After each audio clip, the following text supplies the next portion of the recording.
বন্ধুরা, আপনারা কি জানেন আজ আমরা যে প্রযুক্তিকে শুধু সুবিধা হিসেবে দেখি সেটাই নীরবে আমাদের জীবনযাত্রা, কাজের ধরন, আয়ের পথ এবং ভবিষ্যতের সিদ্ধান্তগুলো বদলে দিচ্ছে।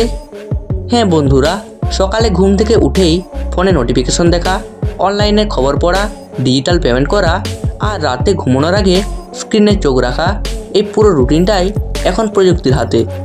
কয়েক বছর আগেও যেখানে অফিস মানে ছিল নির্দিষ্ট জায়গায় গিয়ে কাজ করা, সেখানে আজ ল্যাপটপ আর ইন্টারনেটেই অফিস। কৃত্রিম বুদ্ধিমত্তা বা এআই এখন আর গল্পের বিষয় নয়, বরং বাস্তবে রিপোর্ট লেখা, ছবি বানানো, ভিডিও এডিট, হিসাব করা, এমনকি সিদ্ধান্ত নেওয়ার কাজ করছে। এতে একদিকে কাজ দ্রুত হচ্ছে, অন্যদিকে মানুষ ভাবছে ভবিষ্যতে চাকরি থাকবে তো। কিন্তু সত্যিটা হলো প্রযুক্তি কাজ কেড়ে নিচ্ছে না, বরং কাজের ধরন বদলে দিচ্ছে। যারা শুধু পুরনো স্কিলে আটকে থাকবে তারা পিছিয়ে পড়বে, আর যারা নতুন স্কিল শিখবে তারাই এগিয়ে থাকবে। আর YouTube, online course, freelancing, digital marketing এই সবই প্রযুক্তির দান। হ্যাঁ বন্ধুরা, গ্রামের ঘরে বসেও কেউ আজ বিদেশে কাজ করে টাকা উপার্জন করতে পারে। স্মার্টফোন এখন শুধু ফোন নয়, বরং ব্যাংক, পরিচয়পত্র, অফিস আর বিনোদনের মাধ্যম। কিন্তু এর সঙ্গে সঙ্গে আমাদের ডেটা সবচেয়ে বড় সম্পদে পরিণত হয়েছে। আমরা কি দেখি, কি কিনি, কোথায় যাই, সবই ডেটা হিসেবে জমা হচ্ছে। আর এই ডেটার উপর ভিত্তি করেই ভবিষ্যতে বিজ্ঞাপন, চাকরি, এমনকি সুযোগও নির্ধারিত হবে। ভবিষ্যতের প্রযুক্তি আরও স্মার্ট হতে চলেছে। ড্রাইভার ছাড়া গাড়ি, নিজের মতো সিদ্ধান্ত নেওয়া সফটওয়্যার, স্মার্ট ঘর যেখানে আলো, ফ্যান, দরজা সবই অটোমেটিক। কিন্তু প্রশ্ন হলো, মানুষ কি প্রযুক্তিকে নিয়ন্ত্রণ করবে, নাকি প্রযুক্তিই মানুষকে নিয়ন্ত্রণ করবে? কারণ সুবিধার সঙ্গে সঙ্গে অলসতা আর নির্ভরশীলতাও বাড়ছে। আমরা অনেক সময় নিজের মাথা না খাটিয়ে সরাসরি গুগল বা এআইয়ের উপর নির্ভর করছি। এতে চিন্তার ক্ষমতা কমে যাওয়ার ঝুঁকি আছে।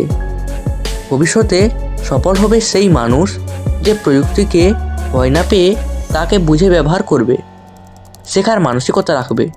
কারণ প্রযুক্তি নিজে ভালো বা খারাপ নয়, এটা একটা হাতিয়ার। আপনি যেমন ব্যবহার করবেন ফল তেমনই হবে। তাই আজ থেকেই প্রযুক্তিকে শুধু ব্যবহার না করে বোঝার চেষ্টা করাই ভবিষ্যতের সবচেয়ে বড় বিনিয়োগ। আর যখন আমরা এই পরিবর্তনের কথা বলছি, তখন সবচেয়ে বড় সত্যটা হলো প্রযুক্তি শুধু কাজের ধরন বদলাচ্ছে না, মানুষের মানসিকতাও বদলে দিচ্ছে। আজ আমরা আগের চেয়ে অনেক বেশি দ্রুত সব কিছু চাই। দ্রুত ফলাফল, দ্রুত আয়, দ্রুত জনপ্রিয়তা। আর এই তাড়াহুড়োর পেছনেও প্রযুক্তির বড় ভূমিকা আছে। সোশ্যাল মিডিয়ায় কেউ এক রাতের মধ্যে ভাইরাল হয়ে গেলে আমাদের মনে হয় সাফল্য বুঝি খুবই সহজ। কিন্তু বাস্তবে প্রযুক্তি সুযোগ দিলেও পরিশ্রমের নিয়ম বদলায়নি, বরং এখন পরিশ্রমটা হয়েছে মানসিক আর স্কিল ভিত্তিক।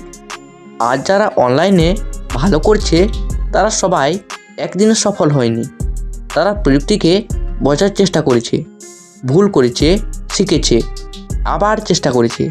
আর এখানেই অনেক মানুষ পিছিয়ে পড়ে, কারণ তারা শুধু ফল দেখতে চায়, প্রক্রিয়া বুঝতে চায় না। প্রযুক্তির আরেকটা ভয়ঙ্কর দিক হলো আসক্তি।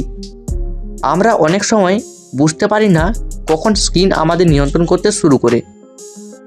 কয়েক মিনিট ফোন দেখার জন্য খুলে কয়েক ঘন্টা কেটে যায়। এটা শুধু সময় নষ্ট হয় না, মনোযোগ দেওয়ার ক্ষমতাও কমে যায়।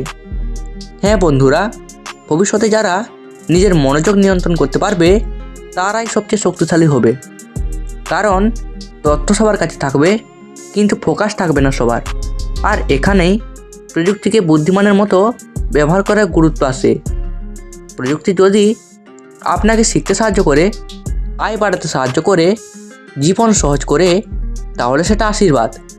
আর যদি শুধু সময় নষ্ট করে, তুলনা করায়, হতাশা বাড়ায়, তাহলে সেটা বিপদ। ভবিষ্যতের পৃথিবীতে সবচেয়ে দামি জিনিস হবে স্কিল আর চিন্তা করার ক্ষমতা, ডিগ্রি নয়। কারণ প্রযুক্তি এত দ্রুত বদলাচ্ছে যে আজকের পড়াশোনা কাল পুরনো হয়ে যেতে পারে, কিন্তু শেখার অভ্যাস থাকলে আপনি যে কোনো পরিবর্তনের সাথে মানিয়ে নিতে পারবেন। এআই, অটোমেশন, রোবট এসব আসবে এবং আরও শক্তিশালী হবে, কিন্তু মানুষের সৃজনশীলতা, আবেগ আর সিদ্ধান্ত নেওয়ার ক্ষমতা এখনও অনন্য। প্রযুক্তি হিসাব করতে পারে কিন্তু স্বপ্ন দেখতে পারে না। আর ভবিষ্যতে সফল হবে সেই মানুষ যে প্রযুক্তিকে সহকারী বানাবে, মালিক নয়। আজ আপনি যদি প্রযুক্তিকে ভয় পান তাহলে পিছিয়ে পড়বেন, আর যদি অন্ধভাবে বিশ্বাস করেন তাহলেও বিপদ। মাঝামাঝি পথটাই সবচেয়ে নিরাপদ। বোঝা, শেখা আর নিজের নিয়ন্ত্রণে রাখা, কারণ শেষ পর্যন্ত প্রযুক্তি আমাদের জীবন বদলালেও দায়িত্বটা আমাদের হাতেই থাকে। আমরা সেটাকে কীভাবে ব্যবহার করছি, আর এই সচেতনতা থেকেই তৈরি হয় ভবিষ্যতে স্মার্ট মানুষ। সো বন্ধুরা, ভিডিওটি যদি ভালো লেগে থাকে তাহলে লাইক এবং সাবস্ক্রাইব করতে ভুলবেন না। আর আপনার মতামত বা প্রশ্ন থাকলে কমেন্টে লিখুন, আমি অবশ্যই পড়ব। ধন্যবাদ।